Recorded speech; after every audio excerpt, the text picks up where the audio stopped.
After an exciting and surprising 2 weeks in NFL Survivor pools, we have carved out some time for a bonus show reviewing the top 8 games you should be considering for your Week 3 Survivor pick. And it's coming up next.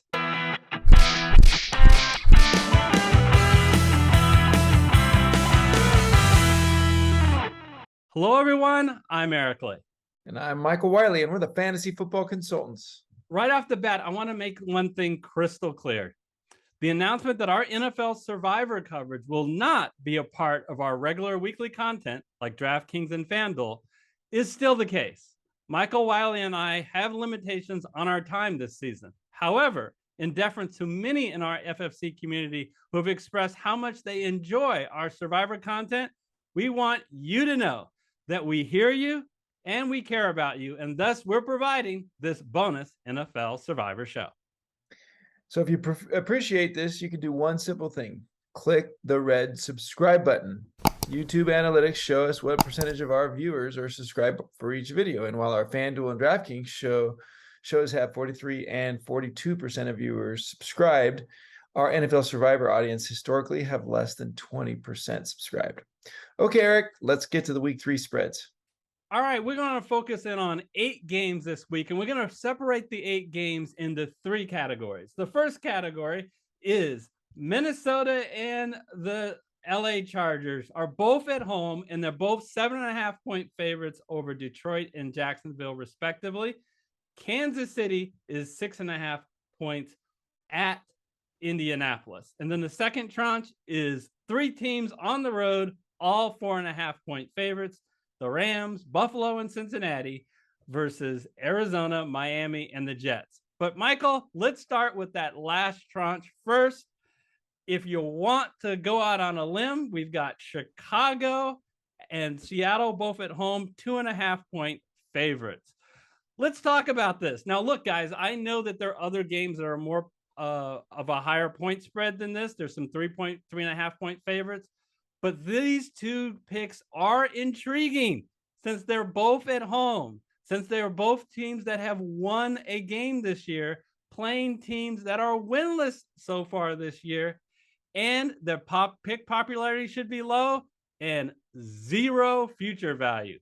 Michael, if you were to go in one of these 2 teams, well, first of all, would you ever consider? And if you do, which would you go? Boy, I think that the Atlanta comeback against the Rams was a little bit artificial. And so I think that Atlanta team is much worse than what we've been seeing out of Houston. And I'm a little bit nervous still with Chicago. I'm trying to help you. Eric, to your delight, if I had to pick one of these 2, and I don't, so I won't, I would have gone with Seattle, but still a little bit nervous about what Seattle has going on there. Well, I share your nervousness there. I mean, guys, they lost Jamal Adams now in week 2 for the year. He is so important to that defense. And the offense really struggled. I know the Niners have a great defense, but they didn't score a single point against the Niners. I know they scored 7, but that was on a block field goal, and they ran it back. So the offense did not score a point. I guess I am a little more nervous than you about Atlanta. I mean, they came close, although they got lucky against the Rams, but they came close against 2 teams, quite honestly, that are better than Seattle, New Orleans and the Rams. So I was leaning, actually, believe it or not, if I went this route, to go Chicago. But can you tell me what is going on with the Chicago offense? Let's talk about who everybody believed in preseason were their 2 major weapons. Wide receiver Darnell Mooney and tight end Cole Kmet. In 2 games, they have combined, get loaded for this, 2 receptions for a total 4 yards. What's going on in Chicago, Michael? Yeah, well, that's coaching, really. I mean, I know you can blame it on Justin Fields and his inexperience, his inability to maybe hit his targets, but they didn't even set up plays for those guys, right? I mean, there was one miss of Darnell Mooney across the middle of the field in this last game, but I really feel like it's coaching. Yeah, they utilized the run rather well, but you use that to open up the pass and not little dump offs, play action. And, maybe Fields that's an area of his weakness, but they better get that fixed. Yeah, you sound a lot like Justin Fields. They interviewed him about how come you haven't gotten the ball to those guys. And he just said, I'm running the plays that they call to the best of my ability. Trying not to get in trouble with the coaches, but be honest. Here's the one thing that might cure the Bear offense: the Houston Texans defense. So, this is risky, folks, but we'll talk more about it. I don't feel great about any of the picks this week. So I will table Chicago as a possibility for me. All right, let's talk about the next 3 games, Michael. The Rams, Buffalo, and Cincinnati, all 4.5-point favorites. How about our Buffalo Bills pick? If you don't know, Michael and I both picked them at the beginning of the season to win the Super Bowl. Do I think that they can win at Miami? Yeah, of course I do. Here's the problem. I think the Buffalo Bills can beat anybody in the NFL. And I have a lot more confidence in a ton of games, in almost every game, than Miami. So I'm going to immediately eliminate Buffalo. Do you agree? And do you want to eliminate another team? I completely agree. Their future value is just too high. They looked fantastic tonight, but it's a Monday night game.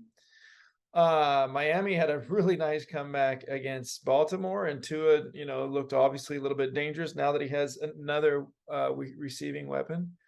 So, why not wait? Yeah. And the Rams, your point, I like, Michael, about they'll be coming on a short rest as well. That's right. Now, I do feel that the Arizona comeback against the Raiders was really coaching on the Raiders side, just going non-aggressive in that second half, which was pathetic. And Arizona has been bad at home of late. So I think the Rams should ride some momentum into a nice win against Arizona, who's still, I think, missing a couple guys on the defensive side. But again, I just don't feel like the Rams are at full strength right now. They just still seem like they have a bit of a hangover from the Super Bowl. So why not wait until they're got their legs underneath them? Why not just wait to pick the Rams when they face Seattle in either of the 2 games, or when they host Arizona? Granted, they may have Hopkins back by then.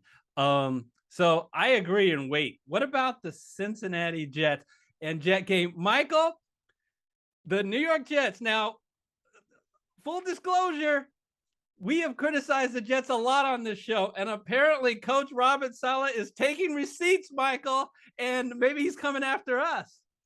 Yeah, maybe so. Nice win this last week. It's at home. Cincinnati has looked atrocious these first 2 games, especially on the offensive side of the ball, kind of similar to the Rams, a little bit of a Super Bowl hangover.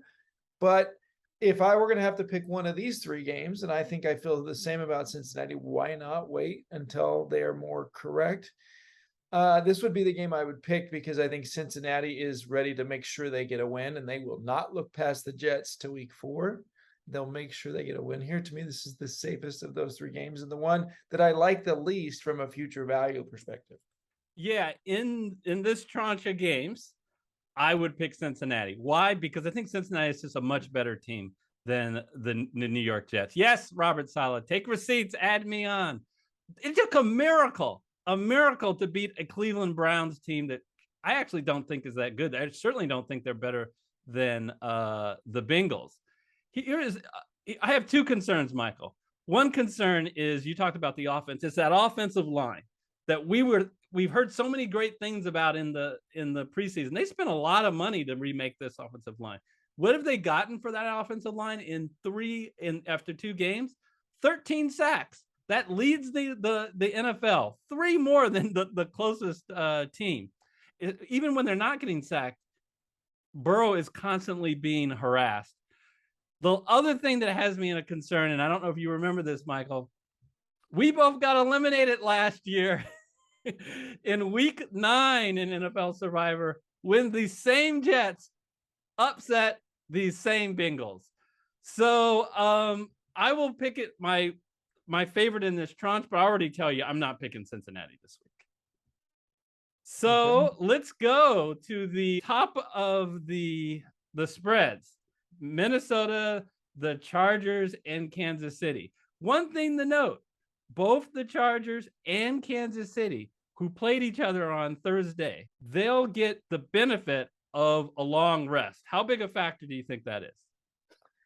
It's a little early in the season to where it's necessary. I don't like short rest, but I don't think long rest necessarily helps a team a ton at this point in the season, because really not a lot of guys are that banged up this early. So, for Kansas City, who's pretty good at taking advantage of time to set up some play calling, Andy Reid, I think, is kind of known for that. Perhaps a slight advantage. Yeah. Well, there is one guy. We'll start with the Chargers, who is banged up, and that is going to be one of the biggest factors I have in making my decision this week is Justin Herbert. He hurt his ribs, and so it was a fractured rib cartilage, I believe I heard. Yeah, that's right. That sounds terrible. Here's the bottom line. I'm not picking the Chargers if Herbert is not playing.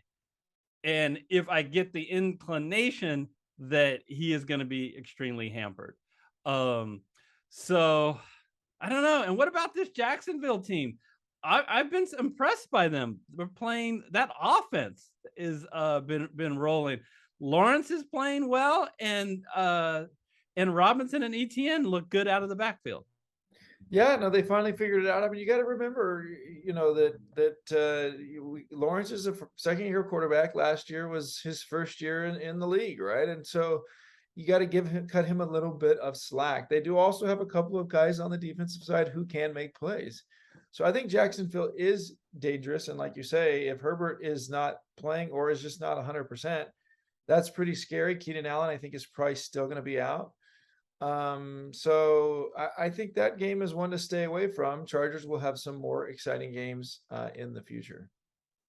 Okay. Well, let's talk a little bit about Kansas City. They're playing Indianapolis. I think Indianapolis is the biggest disappointment so far this year. 0-1-1, but a tie against Houston and getting shut out by Jacksonville. What is wrong with the Colts in Jacksonville? They're their kryptonite. And obviously they got shut out. Their offense looks terrible. And we saw how much they incredibly miss Michael Pittman Jr. He is their only, I don't want to say competent, but quality wide receiver. And this is another injury I feel like I need to watch during this week. If Pittman is out, sign me up for the Kansas City Chiefs. Yeah, no, I think that's right. I mean, Pittman being out really impairs Matt Ryan, who looks really bad right now in any event. And if Indianapolis can't do anything on the passing game, then you can just load up the box and, say, come on, bring it on, bring the run. And Indianapolis defense has just not looked as impressive as they have in the past. Maybe that's because Jacksonville looks a little bit better. I'm really disappointed for them to have such a nice schedule at the beginning of the season, to be not only 0-2, but two bad, or I guess 0-1-1, two bad situations. And now they're yes, they're at home, but they're playing arguably one of the best, teams in the NFL. And early in the season, long rest, Andy Reid is going to, bring it. So to me, this is actually the safest of those three games, is if you, like you say, if Pittman is out. All right, let's talk about the last game. Minnesota is at home. Just moments ago, they got thumped by the Philadelphia Eagles. Will they be able to bounce back at home against division rival Detroit Lions? These Lions, they have to be the scariest bad team. And actually, they're becoming no longer one of the bad teams. I mean, that offense is really, really good. They consistently put points up, Michael. I'm talking about Detroit. Yeah, no, they do. They did last year as well. They came back. How many of those games were really close? Yeah, they had a pretty bad record, but they were in a lot of games. last year, and so far this year they look pretty good, and Minnesota looked pretty bad tonight, and they'll be on short rest. Yeah, it's at home. I do think Minnesota wins this game, but I don't feel great about it. Yeah, and Minnesota struggled against Detroit last year. They lost one game, and then the game they won, they only won by 2 points. So this game is scary to me. So, goodness, what you would like me to go first and go on the line? I have some conditionals. I will feel very comfortable picking Kansas City as my pick if Michael Pittman Jr. is out. I do realize they have good, not outstanding. It's not like Buffalo or even the Rams, but they have good future value. So I hate to give that up, but I don't feel confident in any game.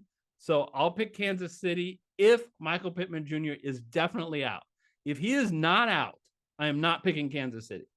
My next choice is the Chargers if I'm confident that Herbert is going to play. And he's not going to be, it looks like he's said to be good. And if I'm not comfortable with Herbert, guess what, Michael? I'm picking the Chicago Bears, which may make me barely alive at the end of this week. But I'm going with the Bears because, yes, I have doubts about the Bears. But since I have doubts about these other big games, why not pick the team that has zero future value and very low pick popularity? You have the I think floor. you broke it down just right. If Pittman's out, Kansas City is the most comfortable choice. If Herbert is playing and Pittman is playing, then maybe go with the Chargers over the Chiefs in that situation. I think if Pittman is playing, I still would probably go Kansas City over Chicago. Well, you like Seattle more than you like Chicago. Yeah, or even Seattle for that matter.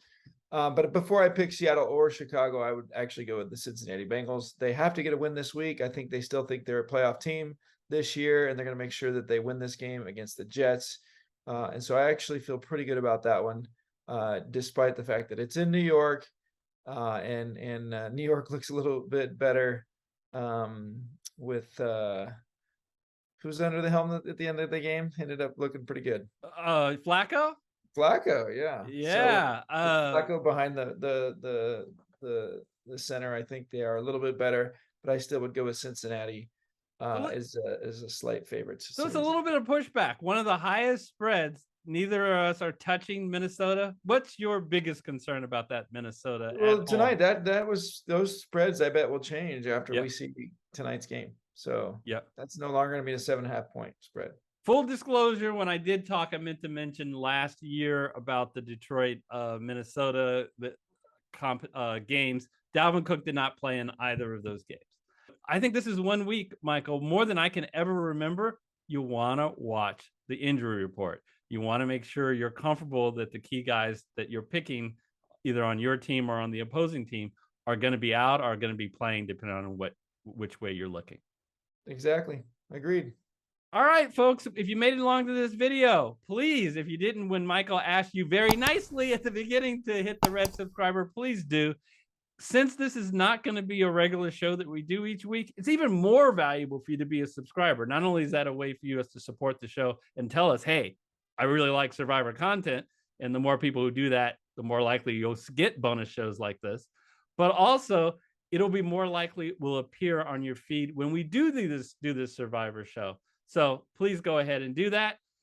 We'll have other content this week, DraftKings and FanDuel. When they are available, we'll put it on the screen. Until next time, take care, everybody.